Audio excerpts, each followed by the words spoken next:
thirsty, all who are weak, come to the fountain. Dip your heart in the stream of life. Let the pain and the sorrow be washed away in the waves of his mercy, as deep cries out to deep. We sing, come Lord Jesus, come Lord Jesus, come Lord Jesus. Hello, thank you for joining us for Jesus for Newbies, Lesson 10. The idea of part of God becoming incarnate in the world is amazing to us, but it was terrifying to Satan. And of course, as soon as Jesus appeared, Satan made plans to get rid of him. In Matthew chapter 2, verse 1, we see how this began. Now, after Jesus was born in Bethlehem of Judea in the days of Herod the king, behold, Magi from the east arrived in Jerusalem, saying, "Where is he who has been born King of the Jews? For we saw his star in the east, and have come to worship him." And when Herod the king heard it, he was troubled, and all of Jerusalem with him. And gathering together all the chief priests and scribes of the people, he began to inquire of them where the Christ was to be born. And they said to him, in Bethlehem of Judea, for so it has been written by the prophet, "And you, Bethlehem, land of Judah, are by no means least among the leaders of Judah, for out of you shall come forth a ruler who will shepherd my people Israel."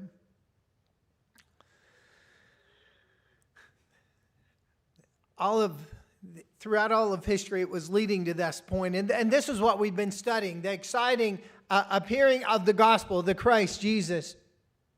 Now, it's interesting to me that Jesus not only announced the birth of Christ to Jewish people or to people who were descendants of Abraham, but he announced it to everyone. That there was a kingdom in the east, and they had this idea that every part of the sky represented different countries on earth. And all of a sudden, in this part of the sky that represented Judea, boom, a star started shining. To this country, it meant that a new king had been born in Judea. And in verse 2, the Magi, they sent ambassadors to meet this new king. And in verse 2, "Where is he who has been born King of the Jews? For we saw his star in the east and have come to worship him."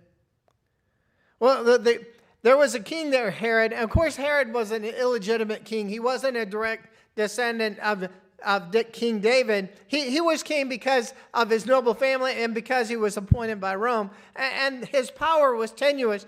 And he was terrified. It says that, "And when Herod the king heard it, he was troubled, and all of Jerusalem with him."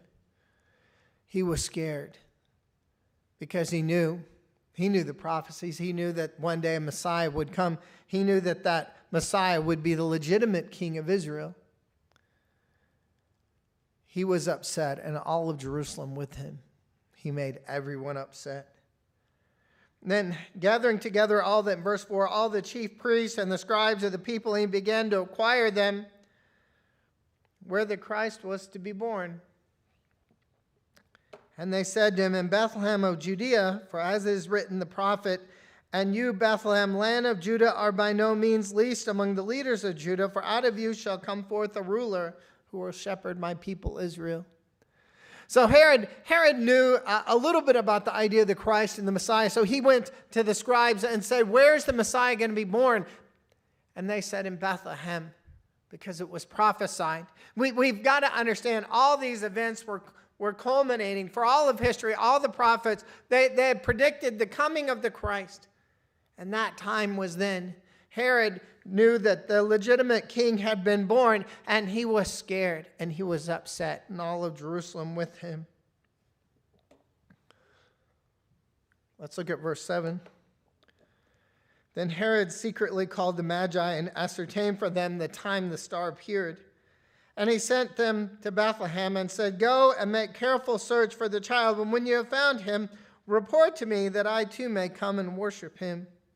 And having heard the king, they went their way, and lo, the star which they had seen in the east went on before them until it came and stood over where the child was. And when they saw the star, they rejoiced exceedingly with great joy. And they came into the house and saw the child with Mary his mother, and they fell down and worshipped him. And opening their treasures, they presented him gifts of gold and frankincense and myrrh. And having been warned by God in a dream not to return to Herod, they departed for their own country by another way. So the Magi, Herod found out that the Christ would be born in Bethlehem. He told the Magi, he says, when you go there, find the new king. When you find him, come and tell me where he is so I can worship him too. But that wasn't his plan, was it? Why was Herod upset and all of Jerusalem with him? Because he knew a rival had been born, a legitimate rival, the Messiah. Now, a lot of times we don't think about how quickly children grow up, but it wouldn't be very long till this child was old enough that he would be a rival to Herod. Herod knew that, and he was afraid. The star went on before them and showed them where the Messiah was. Now, sometimes we take modern definitions of a word, we apply them historically, and don't understand that definitions of words change. Now, at the time of Christ, a star, right, and the word star just literally means wanderer. A star could represent not only a fixed star, but a comet or an asteroid. But the thing I want you to understand, he tells us that this star showed them where Jesus was born. Isn't that incredible? That Jesus announced the birth of the Christ with a star. The light came and says, and they sent to Bethlehem, and they said, "Go and make search for the child." Lo, the star which they had seen in the east, in verse 9, went on before them until it came and stood over where the child was. What a miraculous thing this was, that they found the Christ by a star. And they worshiped him. This was more than a ruler, more than a king. They had to have realized it. It's interesting that says they worshiped him. And when they came into the house and saw the child with Mary his mother, and they fell down and worshiped him, and opening their treasures, they presented him gifts of gold, frankincense, and myrrh.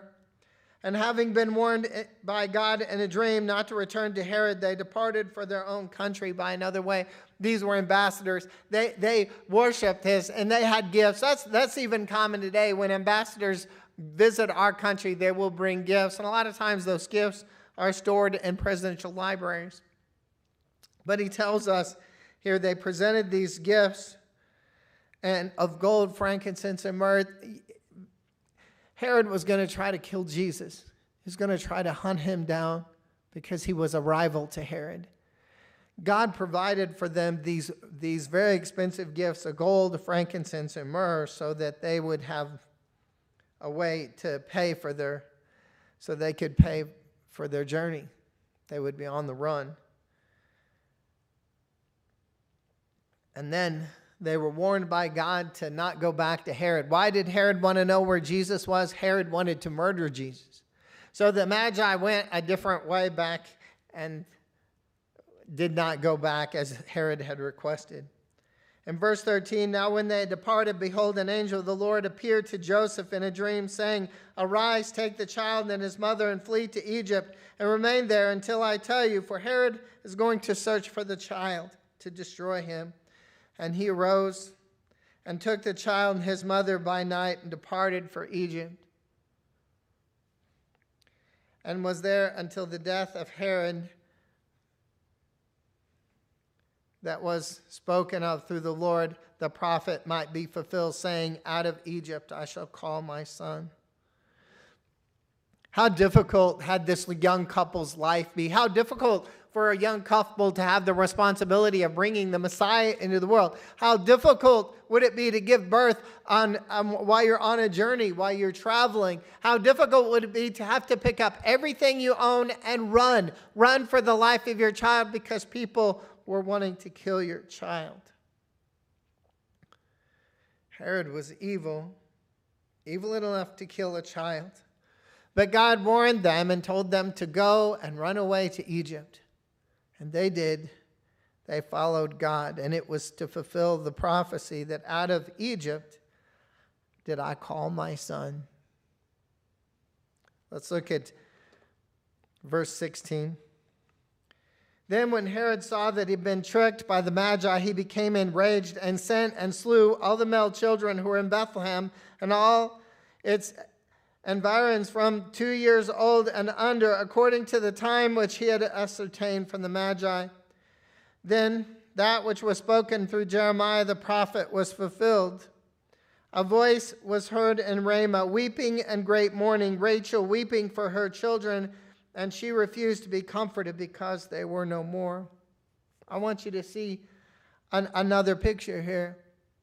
This was God incarnate on the world. What did Satan want to do? As soon as Jesus appeared on the world, Satan wanted to get rid of him. Satan wanted to kill him. Satan wanted humanity to reject God, but that wasn't going to happen. They fled away. God warned them, you can't stop the will of God. God warned them, they went to Egypt. But then Herod was enraged. It says he became enraged and sent and slew all the male children who were in Bethlehem. Can you imagine? All of a sudden, an army marches into your city. And at first it'd be unclear why the army was there, but it became clear when all of a sudden they were killing every boy child 2 years old and under. Can you imagine the mothers hiding their children? Can you imagine the tears and the tragedy? This was predicted by the prophet. A voice was heard in Ramah, weeping in great mourning, Rachel weeping for her children, and she refused to be comforted because they were no more.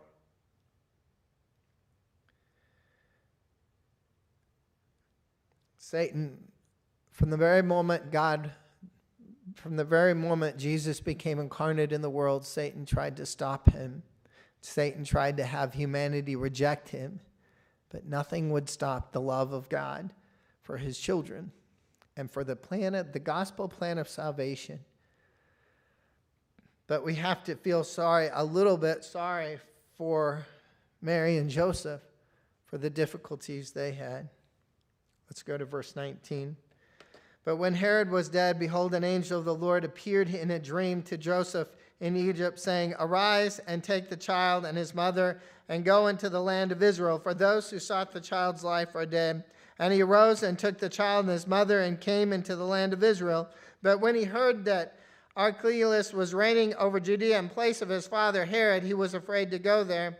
And being warned by God in a dream, he departed to the regions of Galilee and resided in a city called Nazareth, that was spoken through the prophets might be fulfilled. He shall be called a Nazarene. Everything was coming about that had been prophesied. The Messiah was born. Angels rejoiced. People started to notice that this family was a remarkable family, and this baby was a remarkable baby. All of history had waited for this one point, and Jesus was born. Thank you for joining us for Jesus for Newbies, Lesson 10. We'll have another lesson next week. Thank you.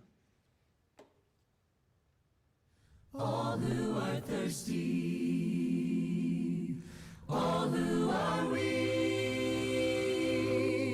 come to the fountain. Dip your heart in the stream of life. Let the pain and the sorrow be washed away in the waves of his mercy, as deep cries out to deep.